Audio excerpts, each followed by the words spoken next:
साथियों, एक बार फिर से स्वागत है आपका हमारे YouTube चैनल अपना मुर्दर देश में। दोस्तों, आज के इस वीडियो में मैं आपको बताऊंगा भगवान श्री जानराय जी के एक और परिचय के बारे में। पिछले वीडियो में मैंने बताया कि किस प्रकार भगवान श्री जानराय जी की स्थापना हुई, कैसे वो प्रकट हुए और किस प्रकार गांव के अंदर उनकी स्थापना हुई। अगर आपने वो वीडियो नहीं देखा तो मैं आपको पहले सजेस्ट करूंगा कि एक बार वो वीडियो आप जरूर देखें, ताकि आपको पता चल जाएगा भगवान श्री जानराय जी के इतिहास के बारे में। और आज के इस वीडियो में मैं बताऊंगा भगवान श्री जानराय जी ने किस प्रकार गहलोतों को और पाणित्य को पर्चा दिया था।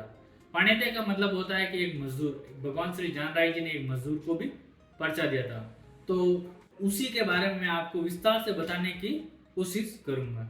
तो चलिए शुरू करते हैं आज का ये वीडियो।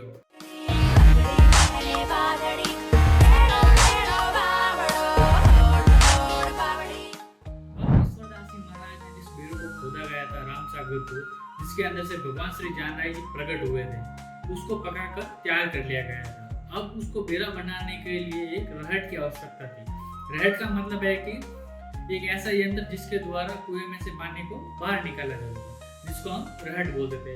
वो बैल के द्वारा उसको घुमाया जाता था और कुएं के अंदर से पानी बाहर निकाला जाता। ये एक प्राचीन विधि थी। तो उसके लिए लकड़ी की आवश्यकता थी। वो लकड़ी फुलाद के आसपास जो पहाड़ है वहां पर मिलती थी, जिसके अंदर चोर लुटेरे और डाकुओं का थोड़ा भय बना था। बेरा राम सागर के जो सिरवाली थे, सिरवाली का मतलब होता है बेरे के हिस्सेदार, जिसको हम नॉर्मल भाषा में हिंजदारी भी बोलते हैं, वह गहलोत भी थे। बेरा राम सागर के जो सिरवाली थे वह गहलोत भी थे। तो सब लोगों ने ये मिलकर निश्चय किया कि हम सब लोग साथ में जाएंगे और कल सुबह निकलेंगे। भक्तों का नियम था कि सुबह उठकर भगवान को पूजा करना, तिलक टीका करना और उनको भोग लगाना, फिर अपना जो काम है वह शुरू करना। तो दूसरे दिन गहलोत सुबह जल्दी अंधेरे अंधेरे अपनी बैलगाड़ी को तैयार करके निकलने लगे और जाते जाते भक्तों का मजाक बनाने लगे कि भगत तो अभी पूजा पाठ करेंगे, भगवान को तिलक टीका करेंगे और भोग लगाएंगे, तब तक दोपहर हो जाएगी। वह यह कहते हुए वह निकल गए। भगवान के भक्तों की कोई मजाक बनाए, भगवान को ऐसा सर नहीं होता। गहलोत है जो पीपराज से थोड़ी दूर एक गांव है सारंगवास बेरा है बूंदिया, वहां तक पहुंचे होंगे। भगवान श्री जानराय जी ने क्या किया कि एक सामान्य पुरुष का रूप धारण किया। घोड़े के ऊपर बैठे हुए हैं, सफेद दाढ़ी है, सफेद कपड़े है और हाथ में एक त्रिशूल नुमा भाला लिया हुआ और घोड़े पर बैठे हुए ये रूप धारण किया। बूंदिया बेरा के जाव का मतलब खेत, जाव के अंदर एक मजदूर था। वो अपने फसलों को पानी पिला रहा था। तो जैसे उसने देखा कि कोई सामने से घोड़े पर बैठकर सफेद कपड़े और दाढ़ी में कोई आ रहा है, तो वो देख के घबरा गया मजदूर। तो उसने ये सोचा कि यार मेरे से कोई गलती हुई है या मेरे से कोई गुनाह हुआ है, क्योंकि उस समय राजा रजवाड़ों का टाइम था। जब भी कोई घोड़े के ऊपर बैठ के आता था तो डर जाते थे कि ये कौन आया है, क्यों आया है, थोड़ा मन में थोड़ा भय बना रहता था। तो भगवान श्री जानराय जी एक सामान्य रूप में थे, तो उन्होंने वहां पर उसको पाणित्य का मतलब मजदूर, उसको आश्वस्त किया कि डरो मत, तुमको एक काम करना चाहिए। जाओ पीपला और भक्तों को कहना कि आज जो रहट है डिगर की लकड़ी लाने नहीं जाना है। मगरा मतलब पहाड़, वहां पर नहीं जाना है। तो जो पानी डाला उसने सोचा कि जान बचाई तो लाखों पाए, यहाँ से निकलो जो बात करो। और उसको जल्दी गया और जाते जाते ये सोच रहा था कि भाई मेरे को वापस जल्दी भी आना है, मेरी फसलों को पानी भी पिलाना है, नहीं तो मेरी मजदूरी काट दी जाएगी। यह सोचकर वो जल्दी गया और इधर वो गहलोत है वो आगे अपने रास्ते जा रहे थे। वो लगभग फुलाद के आसपास पहुंचे होंगे। तो उन लोगों को जो लुटेरे थे उन्होंने लूट लिया। उनकी जो बैलगाड़ी थी वो भी छीन ली, उनके पास जो भी सामान था वो भी ले लिया और उनको बांधकर पीटा और इधर वो अचेत हो गए। इधर वो पाणित्य सूचना देने के लिए पीपलाद गांव में पहुंचा। तो पीपलाद गांव में जैसे ही पहुंचा उसने सूचना दी कि भाई आज जो डिगर की लकड़ी है वो लेने नहीं जाना है। तो भगत थे वो थोड़े आश्चर्य में पड़ गए कि यार ये सूचना देने वाला है कौन। तो ईश्वरदास जी को पता चल गया कि ये तो भगवान ही है जो हमें सूचना दी है।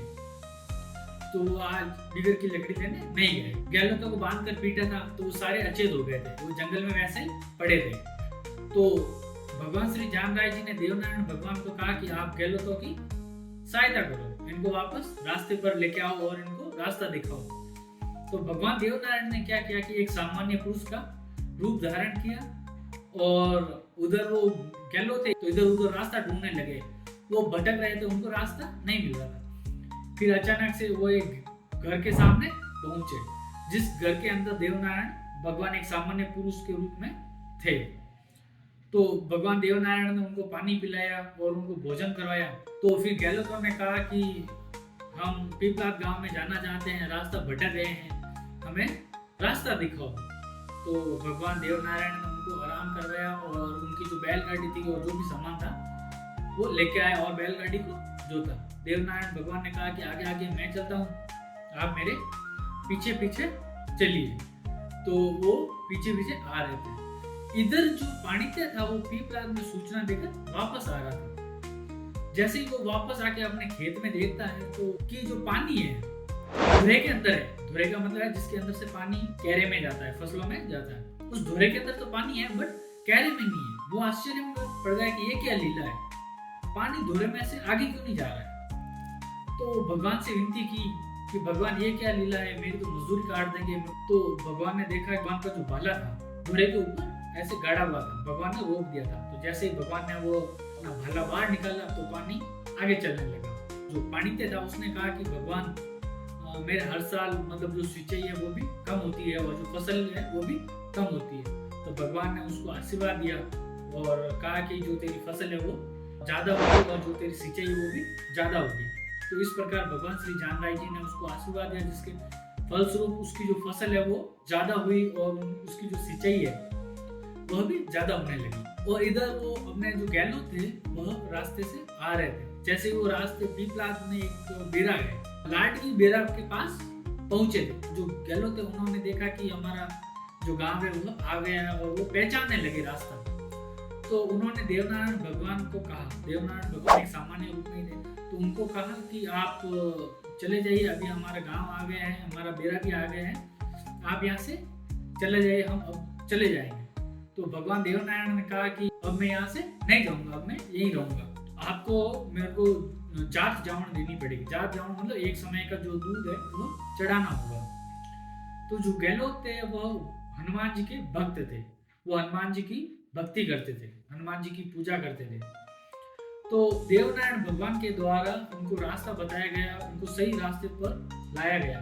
तो इसीलिए लाडकी बेरा पर आज भी भगवान देवनारायण की स्थापना है। वह एक समय का जो जात जावण है, जब भी देवनारायण भगवान का दिन होता है उस समय उनको जात जावण देते हैं। तो इस प्रकार भगवान श्री जानराय जी ने गहलोतों को पर्चा दिया और पाणित्य को भी आशीर्वाद दिया कि उनकी फसल और जो सिंचाई है वो ज्यादा होगी। तो ये था आज का वीडियो। इस प्रकार भगवान श्री जानराय जी ने पर्चा दिया था। दोस्तों आज के इस वीडियो में इतना ही। उम्मीद करते हैं आपको ये वीडियो पसंद आया होगा। पसंद आए तो इस वीडियो को लाइक करें। आपका एक लाइक हमें बहुत मोटिवेशन करता है। और हमें कमेंट करके बताएं आपको ये वीडियो कैसा लगा और आप किस मंदिर के बारे में और क्या जानकारी चाहते हैं वो भी हमें कमेंट करके जरूर बताएं। हम कोशिश करेंगे उसके बारे में भी आपको बताने की कोशिश करें। और हमारे चैनल को जरूर सब्सक्राइब करें, क्योंकि हम हिंदू धर्म से रिलेटेड जो भी मंदिर है, राजस्थानी रिलेटेड जो भी हमारे कल्चर्स है उसके बारे में वीडियोस बनाते रहते हैं। और हम मिलते हैं आपको एक नए वीडियो में एक नए टॉपिक के साथ। तब तक के लिए नमस्कार, जय श्री कृष्णा, राधे राधे, जय हिंद।